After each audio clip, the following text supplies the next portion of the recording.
Welcome to nursing.com. Today our topic is, why do we have hiccups? So let's start our today's topic. Hiccups are involuntary contractions of the diaphragm, the muscle that separates your chest from your abdomen and plays an important role in breathing. Each contraction is followed by a sudden closure of your vocal cords, which produces the characteristic hic sound. Hiccups may result from a large meal, alcoholic or carbonated beverages, or sudden excitement. In some cases, hiccups may be a sign of an underlying medical condition. For most people, a bout of hiccups usually lasts only a few minutes. Rarely, hiccups may persist for months. This can result in weight loss and exhaustion. Symptoms: hiccuping is a symptom. It may sometimes be accompanied by a slight tightening sensation in your chest, abdomen, or throat.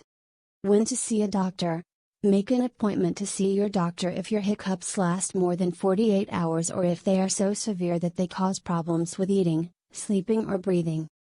Causes: the most common triggers for hiccups that last less than 48 hours include drinking carbonated beverages, drinking too much alcohol, eating too much, excitement or emotional stress, sudden temperature changes, swallowing air with chewing gum or sucking on candy. Hiccups that last more than 48 hours may be caused by a variety of factors, which can be grouped into the following categories: nervous damage and irritation, central nervous system disorders, metabolic disorders, and drugs.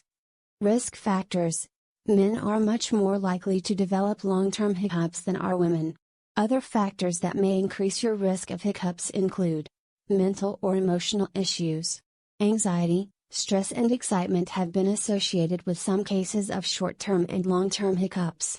Surgery: some people develop hiccups after undergoing general anesthesia or after procedures that involve abdominal organs.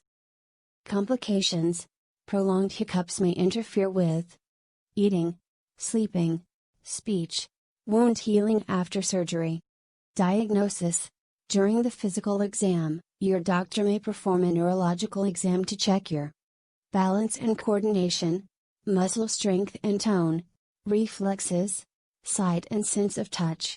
If your doctor suspects an underlying medical condition may be causing your hiccups, he or she may recommend one or more of the following tests: lab test, endoscopy test, imaging test. Treatment: most cases of hiccups go away on their own without medical treatment. If an underlying medical condition is causing your hiccups, treatment of that illness may eliminate the hiccups. The following treatments may be considered for hiccups that have lasted longer than 2 days. Medications: drugs that may be used to treat long-term hiccups include baclofen, chlorpromazine, metoclopramide. Lifestyle and home remedies: although there's no certain way to stop hiccups, if you have a bout of hiccups that lasts longer than a few minutes, the following home remedies may provide relief, although they are unproven. Breathe into a paper bag, gargle with ice water, hold your breath, sip cold water. This is all for today. Hope so you understand about hiccups. Don't forget to like, subscribe, and share nursing.com.